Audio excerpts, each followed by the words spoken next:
ദേവിയെയും വിഘ്നേശ്വരനെയും സ്മരിച്ചുകൊണ്ട് തുടങ്ങുകയാണ്. നമ്മുടെ ജാതകക്കാരൻ, അതായത് മേഘനാഥൻ എവിടെ? കണ്ടില്ലല്ലോ. പൂജയ്ക്ക് വേണ്ടി ദമ്പതികളെ ക്ഷണിക്കാൻ പോയതാ. ഛേ, ഈ ദിവസമെങ്കിലും പുറത്തേക്ക് ഇറങ്ങാതിരിക്കാൻ കഴിയില്ലേ അയാൾക്ക്? ദേവീ പ്രീതി നേടാനാണ് പൂജ. അതിനെ തടസ്സപ്പെടുത്താനും മാർഗമധ്യേ വിഘ്നങ്ങൾ വരുത്തുവാനും അസുരശക്തികളുടെ പല ശ്രമങ്ങളും ഉണ്ടാകും.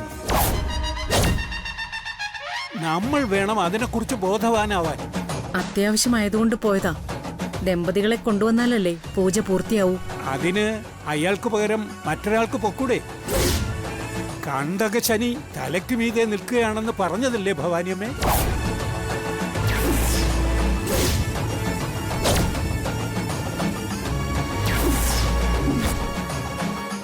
എത്രയും പെട്ടെന്ന് മടങ്ങിയെത്താൻ പറയൂ.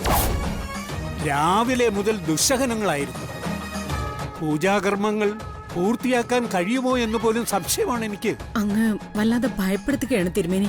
ഒരിക്കലുമല്ല.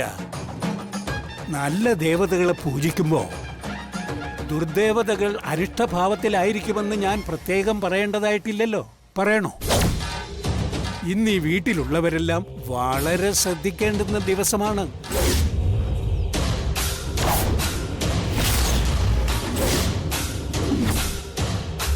ആവദ്ബാന്ധവനായ പരമശിവനും സതിയുടെ വിധി തടുക്കാനായില്ലെന്നറിയാമല്ലോ. പരമാവധി ജാഗ്രതയോടെ നീങ്ങുക, അതേ നമുക്ക് കരണീയമായിട്ടുള്ളൂ. പ്രാഥമിക പൂജാകർമ്മങ്ങൾക്ക് മുഹൂർത്തമായി വരുന്നു. സമയം തെറ്റാതെ മേഘനാഥൻ എത്തിയേ പറ്റൂ. ഉടൻ എത്തും തിരുമേനി, മേഘനെത്തും. എങ്കിൽ പിന്നെ പൂജ തുടങ്ങാം. അതിനു മുമ്പ് മറ്റൊരു സ്ത്രീ സാന്നിധ്യം കൂടി നമുക്കറിയാൻ കഴിയുന്നുണ്ട് ഇവിടെ.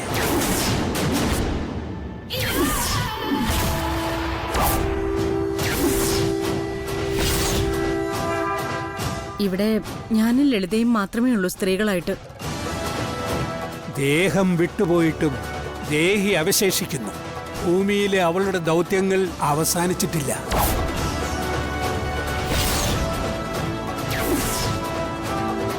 ആത്മാവ് ഈശ്വരാംശമാണ്.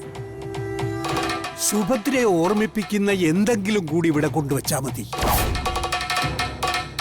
സുഭദ്രാമ്മയുടെ ഫോട്ടോ ഇല്ലേ ഭവാനിയമ്മേ?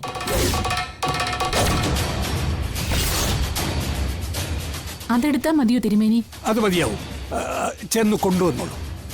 നീ ചെന്ന് അതിങ്ങെടുത്തോണ്ട് വാ, ഞാനിവിടെ നിൽക്കാം. ഭവാനിയമ്മ തന്നെ നേരിട്ട് ചെന്നോളൂ.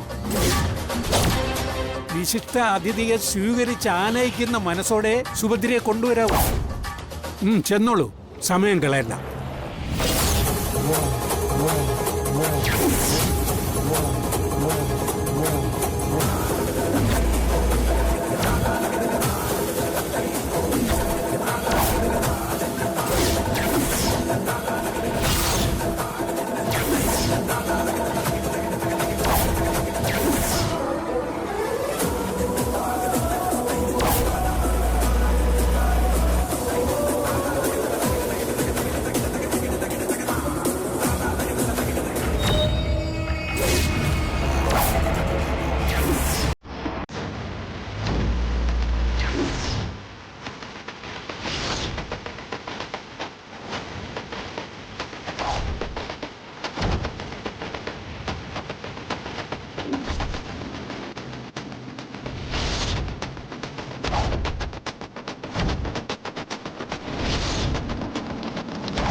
മേഘനെത്തിയല്ലോ. എന്നാ പിന്നെ പോയി തയ്യാറായി വരും. ധൃതി വെക്കണ്ട. കുറച്ചുകൂടി സമയമുണ്ട് നമുക്ക്. അമ്മ എവിടെ പോയി? മുകളിലേക്ക് പോയി സാർ.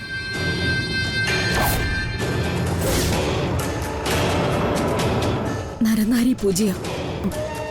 സുഭദ്രയും കുട്ടിയും ചെല്ലാൻ പറഞ്ഞു തിരുമേനി. ജപിച്ച് ധ്യാനിച്ചപ്പോ സുഭദ്രയുടെ സാന്നിധ്യം കൂടി പൂജാ ചടങ്ങിൽ ഉണ്ടായിരുന്നെങ്കിൽ നന്നാവുമെന്ന് തോന്നി.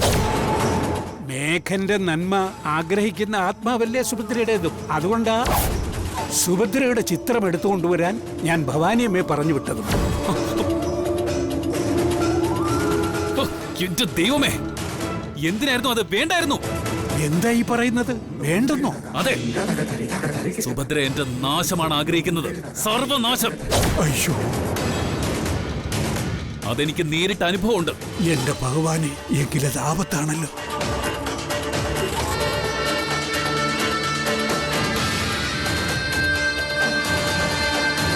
ആ പടം എടുക്കുന്നതിന് മുമ്പ് അമ്മയെ നമുക്ക് തടയണം. പാടോ.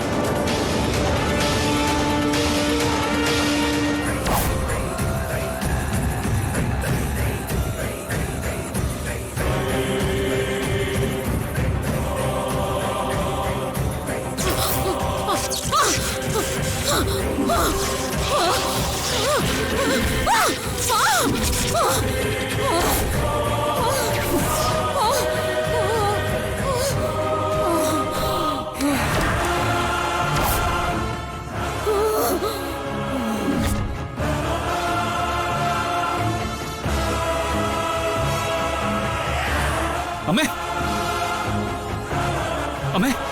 അമ്മേ, അമ്മേ, അമ്മേ, അമ്മേ, അമ്മേ, അമ്മേ, ഇത് ഞാനാ. ഏയ്, കുറച്ച് വെള്ളം എടുത്തിട്ട് വാ വേഗം. ഭവാനിയമ്മ എന്തു പറ്റി? ഭവാനിയമ്മേ, അമ്മേ, അമ്മേ, കണ്ണു തുറക്കമ്മേ. ഭവാനിയമ്മേ, ഭവാനിയമ്മേ, കണ്ണു തുറക്ക്. കണ്ണു തുറക്കമ്മേ.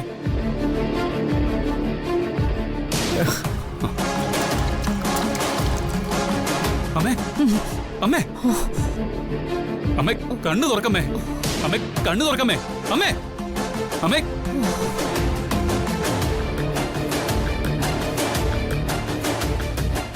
എഴുന്നേക്കമ്മേ, എഴുന്നേക്ക്. അമ്മേ,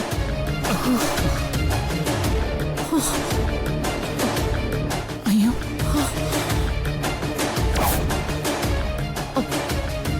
എന്താ, എന്ത് പറ്റി അമ്മയ്ക്ക്?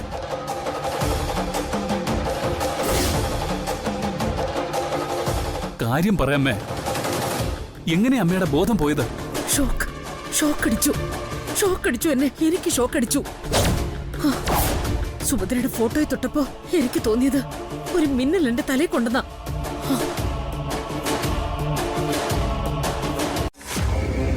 അങ്ങനെ വരാൻ വഴിയില്ലല്ലോ. ഫോട്ടോയിൽ ഇലക്ട്രിക് കണക്ഷൻ ഒന്നും ഇല്ലെന്നേ. എന്തായാലും ഞാനൊന്ന് നോക്കട്ടെ.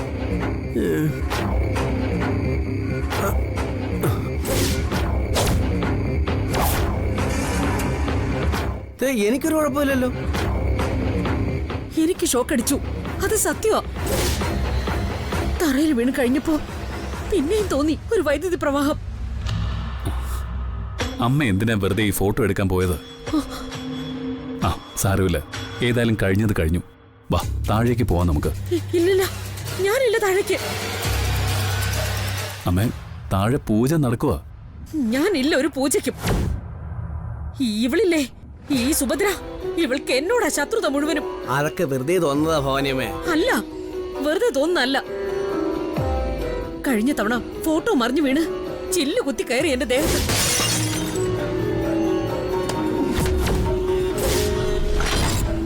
ഇപ്പൊ ദേ ഇതും. എല്ലാം ഇവളുടെ കളിയാ. ഞാനില്ല ഇനി ഒന്നിനും. അമ്മ ഇല്ലാതെ ഈ പൂജ എങ്ങനെയാ? നീ പോയാ മതി. ഞാൻ എന്റെ മുറിയിൽ പോയി കിടന്നോളാം. അത് മതി. ശരി, നിങ്ങൾ അമ്മയെ മുറിയിലാക്ക. അമ്മേ വാ, പതുക്കെ എഴുന്നേക്ക. അമ്മയെ പിടിക്ക. മണിച്ചൻ വാ.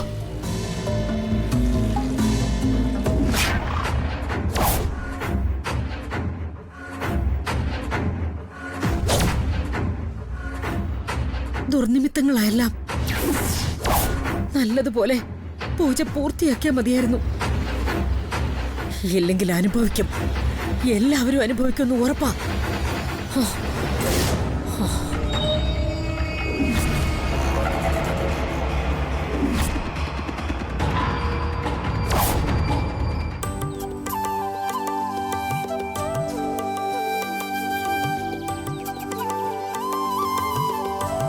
പ്രസാദേട്ടാ, ഹേ മധുചന്ദ്രികെ നീ വിരൽ തുമ്പിന നെഞ്ചിനുള്ളിലൊന്ന് തൊട്ടുവോ വാർ മണിത്തെന്നലെ നിൻ മൃദുമന്ത്രണം കാതിൽ വന്നൊരുമ്മ തന്നുവോ ആയിരം താരമായോർമ്മയിൽ ആരൊരാൾ പിന്നെയും വന്നുവോ താനേ. എന്താ ഒരു ചിരി? എന്തോ ഉണ്ടല്ലോ. ഏയ് ഒന്നുമില്ല. അത് വെറുതെ എന്തോ ഒന്ന് മനസ്സിൽ വിചാരിച്ചു. എന്താണെന്ന് തുറന്നു പറ. ഈ സാരി തനിക്ക് നന്നായി ഇണങ്ങുന്നുണ്ടല്ലോ എന്ന് ആലോചിച്ചതാ. ആഹാ, അത് കൊള്ളാലോ.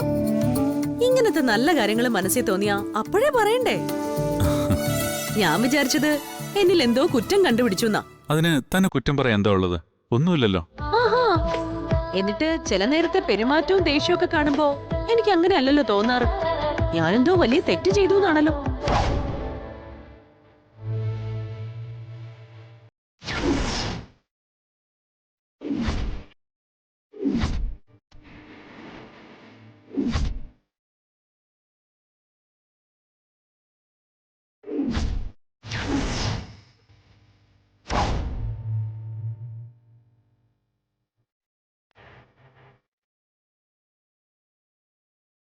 അയ്യോ, പ്രസാദേട്ടനെ വിഷമിപ്പിക്കാൻ വേണ്ടി പറഞ്ഞതല്ല കേട്ടോ.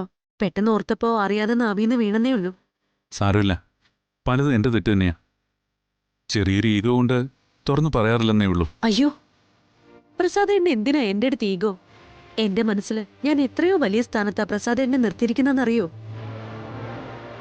എന്റെ ഫ്രണ്ട് ആൻഡ് ഫിലോസഫർ, ഗൈഡ്, സംരക്ഷകൻ, നല്ല ബിസിനസ് പാർട്ട്ണർ, അങ്ങനെ അങ്ങനെ. കേൾക്കുമ്പോ നല്ല സുഖം. താനതിൽ സോപ്പിന്റെ ഹോൾസെയിൽ ഡീലർഷിപ്പ് എടുത്തിട്ടുണ്ടെന്നാ ഇപ്പൊ എന്റെ സംശയം. ഓഹോ, അത് ശരി. ചങ്കെടുത്ത് കാണിച്ചപ്പോ അത് വെറും ചെമ്പരത്തി പൂവല്ലേ? മേലിൽ ഇനി നല്ലതൊന്നും പറയില്ല ഞാൻ. പോടുന്നു. സമയം കളയണ്ട, വീട് പൂട്ടിയിട്ട് ഇറങ്ങാം നമുക്ക്.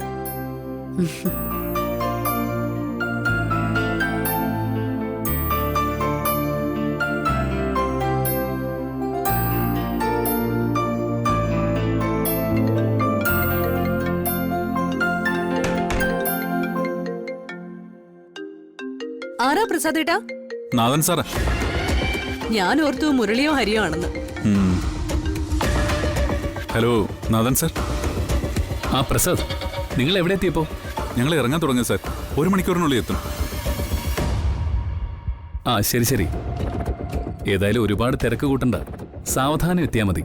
ആണോ? എന്തു പറ്റി? ഒന്നും പറ്റിയിട്ടല്ല. ഞാൻ പറഞ്ഞ എന്താണെന്ന് വെച്ചാലേ, ഇവിടെ ചില അനിഷ്ട സംഭവങ്ങളൊക്കെ ഉണ്ടായി. ചില ദുർനിമിത്തങ്ങളെന്ന് പറയാം. അയ്യോ, അതറിഞ്ഞില്ലല്ലോ സാർ. എന്താണ് സാർ? കാര്യമായ കുഴപ്പമെന്തെങ്കിലും? ഏയ്, തൽക്കാലം പ്രശ്നമൊന്നുമില്ല. പക്ഷെ പറഞ്ഞല്ലോ, വളരെ പ്രധാനപ്പെട്ട പൂജാ ചടങ്ങുകളാണ് ഇവിടെ നടക്കുന്നത്. പല ദിക്കിൽ നിന്നും അത് മുടങ്ങാനുള്ള വിഘ്നങ്ങളൊക്കെ സംഭവിക്കുമെന്നാ തിരുമേനി പറയുന്നത്. ഓ, അതുകൊണ്ടാണ് ഞാനിപ്പം വിളിച്ചത്. ശ്രദ്ധിച്ച് വണ്ടി ഓടിച്ചേ വരാവൂ. Start early, drive slowly and reach safely എന്ന് പറയാറില്ലേ? അത്ര തന്നെ. ശരി സാർ, സൂക്ഷിച്ചോളാം. അല്ല, അച്ഛനുണ്ടോ നിങ്ങളുടെ കൂടെ? ഇല്ല സാർ, മോൻ നാട്ടിലേക്ക് പോയിരിക്കാം. ഓ ഐ സി. അവനെ കാണണമെന്ന് ആഗ്രഹിച്ചിരിക്കുകയായിരുന്നു ഞാൻ. ആ സാരമില്ല, നിങ്ങൾ രണ്ടുപേരും വരൂ, ഞങ്ങൾ വെയിറ്റിംഗാ. ഓക്കെ സാർ, ഞങ്ങൾ ഇതാ എത്തി. ഓക്കെ. നാഥൻ സാർ എന്താ പറയുന്നേ? സൂക്ഷിച്ചല്ലേ, അവിടെ എന്തൊക്കെയോ ദുർനിമിത്തങ്ങൾ കണ്ടുവന്ന്. ഓ കഷ്ടം. സാർ ഒരു നല്ല മനുഷ്യനല്ലേ? എന്നിട്ടും ഈശ്വരൻ എന്തിനാ ഇങ്ങനെ പരീക്ഷിക്കുന്നതല്ലേ? സാരമില്ലെന്നേ, പൂജ നടക്കുമ്പോ സാറിന്റെ നന്മയ്ക്ക് വേണ്ടി നമ്മൾ മനസ്സുകൊടുത്ത് പ്രാർത്ഥിച്ചാൽ മതി. അത് പിന്നെ പറയാനുണ്ടോ? അച്ചു പറഞ്ഞ് നാഥൻ സാർ ഇപ്പോ നമ്മുടെ അടുത്ത ബന്ധുവിനെ പോലെ ആയില്ലേ? എന്തായാലും അദ്ദേഹത്തെ ഇന്ന് നേരിട്ട് കാണാൻ കഴിയുമല്ലോ, അതിന്റെ ഒരു ത്രില്ലില്ല ഞാനും. ശരി, കേറ്, പോയേക്കാം.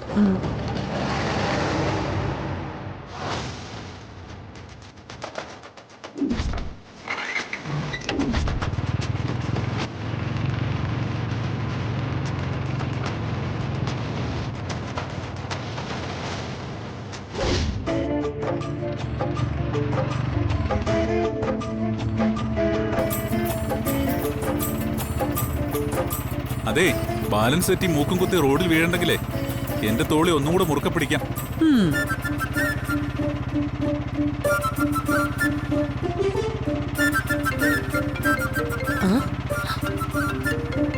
അതെ, ഇതെന്താ ചെവി കേട്ടൂടെ? ഫോൺ ബെല്ലടിക്കുന്നുണ്ട്.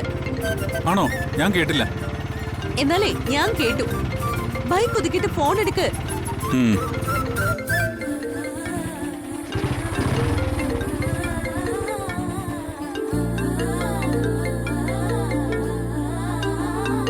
പരിചയമില്ലാത്ത നമ്പരാ, വല്ല കസ്റ്റമേഴ്സും വിളിക്കുന്നയാവും.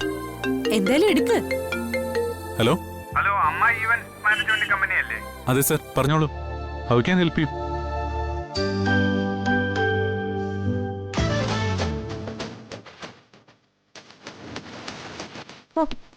എത്ര വീടുകൾ കയറി ഇറങ്ങി. ആ പെണ്ണിന് ഇതുവരെ കണ്ടുപിടിക്കാൻ പറ്റിയില്ലല്ലോ. എൻഎൻ സിസ്റ്റേഴ്സ് ഇപ്പൊ കണ്ടുപിടിക്കും, മല മറിക്കും, ഭൂമി തലകീഴാക്കും എന്നൊക്കെ അയാളുടെ മുമ്പിൽ വാചകം അടിച്ചത് മിച്ചം. ഇപ്പൊ നാണം കെടുന്ന ലക്ഷണോ?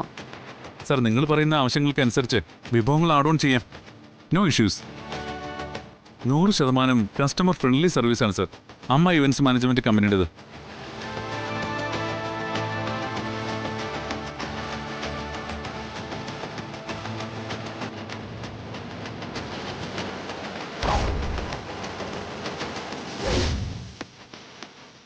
നോക്കടി, നമ്മൾ അന്വേഷിക്കുന്ന പെണ്ണല്ലേ നിൽക്കുന്നേ.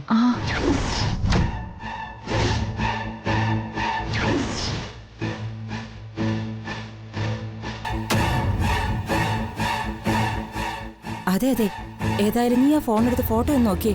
അത് തന്നെയാണോന്ന് ഉറപ്പ് വരുത്തണം നമുക്ക്.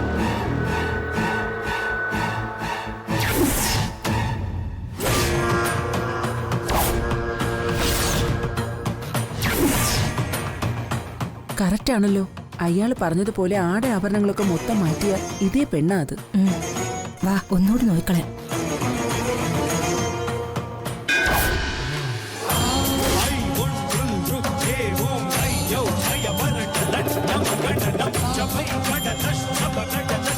സംഹാരമൂർത്തിയും പ്രേമസ്വരൂപനുമായ അർദ്ധനാരീശ്വരനെ സാക്ഷാൽ കൈലാസനാഥനെ വേണം മനസ്സിൽ സ്മരിക്കാൻ.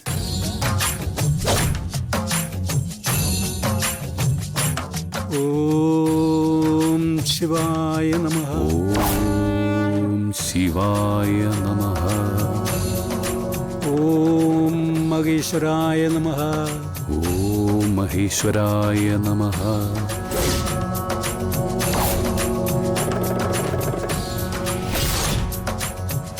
അയ്യോ ഡീ, ആളിത് തന്നെയാ. നീ ആ മണിച്ചു തന്ന നമ്പറിലേക്കൊന്ന് വിളിച്ചേ.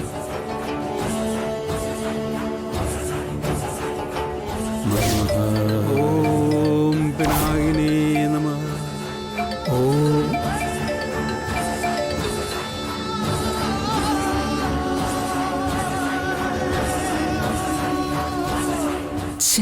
ആ കിഴങ്ങ് കോള് കട്ട് ചെയ്ത്. എങ്കിൽ പിന്നെ ആ സാറിന്റെ നമ്പറില്ലേ, അതിലേക്ക് വിളിക്കേ. ഇനി വെറുതെ സമയം കളയാൻ പാടില്ല.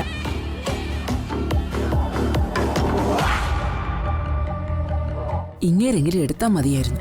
ഓം ശ്രീകണ്ഠായ നമഃ. ഓം ഭുജംഗ.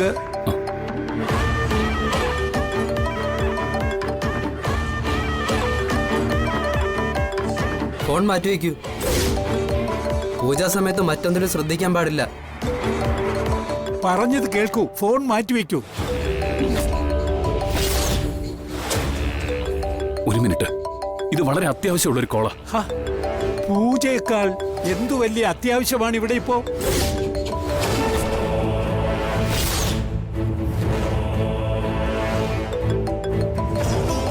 സാർ എന്ത് പണിയായി കാണിക്കുന്നത്?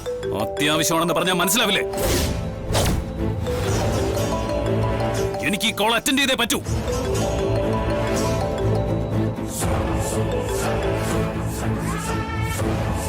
ഹലോ. ഹലോ സർ, എവിടെയാ ഇപ്പോ? ഞാനിപ്പോ വീട്ടില് ഒരു ചടങ്ങിൽ പങ്കെടുത്തോണ്ടിരിക്കുക. പിന്നെ വിളിച്ചാൽ മതിയോ നിങ്ങളെ? പോരെ സർ, ഒരു അത്യാവശ്യ കാര്യം പറയാനാ വിളിച്ചേ. എന്നാ വേഗം പറഞ്ഞോളൂ. ഞാൻ അന്വേഷിക്കാൻ പറഞ്ഞ ആളെക്കുറിച്ച് എന്തെങ്കിലും വിവരം കിട്ടിയോ? വിവരം കിട്ടുകയല്ല സർ, നേരിട്ട് കണ്ടു. അവളിവിടെ ഞങ്ങളുടെ കൺമുന്നിലുണ്ട്. വാട്ട്? സത്യമാണോ നിങ്ങൾ ഈ പറയുന്നത്? അതെ സർ, അവളുടെ കൂടെ ഒരു ചെറുപ്പക്കാരനും ഉണ്ട്. അയാൾ ബൈക്ക് നിർത്തി ഫോണിൽ സംസാരിക്കുക. എല്ലാ അർത്ഥത്തിലും ഇവൾ എന്റെ മാത്രം പെണ്ണ. എന്റെ കൂടെ ജീവിക്കുന്ന, എനിക്കൊപ്പം പ്രവർത്തിക്കുന്ന എന്റെ മാത്രം പെണ്ണ്. ഓ മൈ ഗോഡ്, എന്താ നിങ്ങളുടെ പ്ലാൻ?